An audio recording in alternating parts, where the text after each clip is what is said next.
নমস্কার, আমি Mukesh Singh, Kolkata physical academy and world globe academy দিয়ে। দেখো, যারা অগ্নিবীরে জিতে চাইছো তার সব থেকে অসুবিধা হয় মার্কশিট নেই।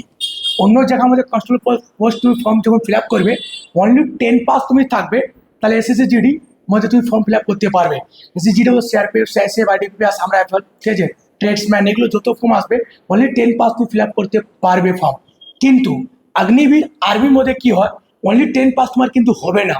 তোমাকে অগ্নিবীর হওয়ার জন্য, আর্মিতে যাওয়ার জন্য আমার বন্ধুরা ভিডিওটা কিন্তু ভালো করে দেখবে আর সেভ করে নিও।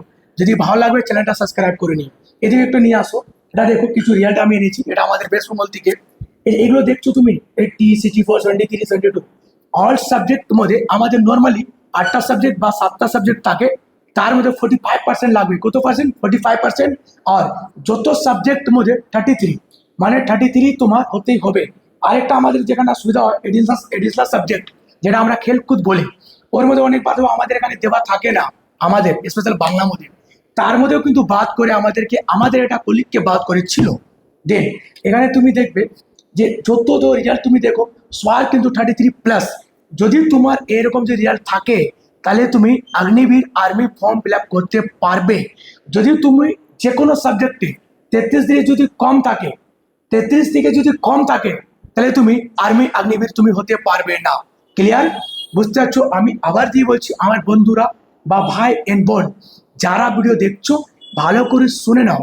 যারা অগ্নিবীর, দেখো আমরা অনেক কষ্ট করি, লাস্ট 1 ইয়ার 2 ইয়ার আমরা পড়াশোনা মার্কস সব কিছু করি, কিন্তু যদি আমার রেজাল্ট যদি খারাপ থাকে, তাহলে আমি কিন্তু আর্মি বা অগ্নিবীর কোনোদিন হতে পারবো না। আমাদের আর্মি হওয়ার জন্য বারো বলছি, আর তোমাকে 45% থাকতে হবে। আর অল সাবজেক্ট মানে প্রত্যেক সাবজেক্টের মধ্যে 33 নাম্বার হতে হবে। যদি ভেয়ানো যে কোনো একটা সাবজেক্ট, ভেয়ানো ম্যাথ, তোমার হয়েছে 32 নাম্বার, তাহলে তুমি কিন্তু আর অগ্নিবীর বা আর্মি হতে পারবে না। অন্য রাজ্যর মধ্যে কি আছে, ওদের কিন্তু গেট পাস মানে পাসিং পার্সেন্টেজ রয়েছে 33 নাম্বার। ওকে, আমাদের রাজ্যের মধ্যে রয়েছে কত? 25 নাম্বার। এখানে একটু আমাদের একটু মিসিং হয়ে যায়।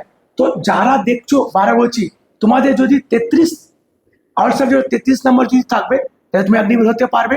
আর 45% থাকবে, তারপর তুমি অগ্নিবীর ফর্ম ফিল আপ করতে পারবে। একটা জিনিস দেখো, নাম এখানে, যেরকম এর নাম আমি বলতে পারছি না, তোমার এর মধ্যে নাম আর স্পেলিং, আধার কার্ড আর ক্লাস মার্কশিট মধ্যে দুটোর মধ্যে সেম নাম হতে হবে। ক্লিয়ার? দুটোর মধ্যে সেম। অনেকবার যদি মিসিং থাকে স্পেলিং বা তোমার টাইটেল হোক বা নাম, যেগুলো যদি মিসিং থাকে, তুমি এটাও কিন্তু তোমাকে আউট করতে পারে। নেক্সট থাকে ডেট অফ বার্থ। এর মধ্যে তোমার যেটা ডেট অফ বার্থ থাকবে, তোমার আধার কার্ড মধ্যে ডেট অফ বার্থ সেম থাকতে হবে।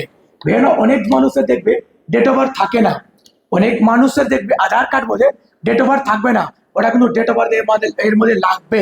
কেএমসি ডেট অফ বার্থ বা ওয়েস্ট বেঙ্গল যদি ডেট অফ বার্থ থাকবে, ওটাও চলে যাবে। কিন্তু তুমি আধার কার্ড যখন দিচ্ছ, পুরো পারফেক্ট দেবে। যদি কিছু মিসিং থাকবে এর মধ্যে, তাহলে তুমি যে কোনো জায়গার মধ্যে যাবে, অগ্নিবীর বা আর্মি হতে পারবে না। ওকে, তো যারা দেখছো বন্ধুরা, আমাদের এখানে এসএসসি জিডি নতুন ব্যাচ স্টার্ট হয়ে গেছে।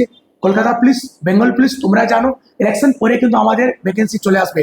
তো সবাই ভালো থাকবে, সুস্থ থাকবে। জয় হিন্দ।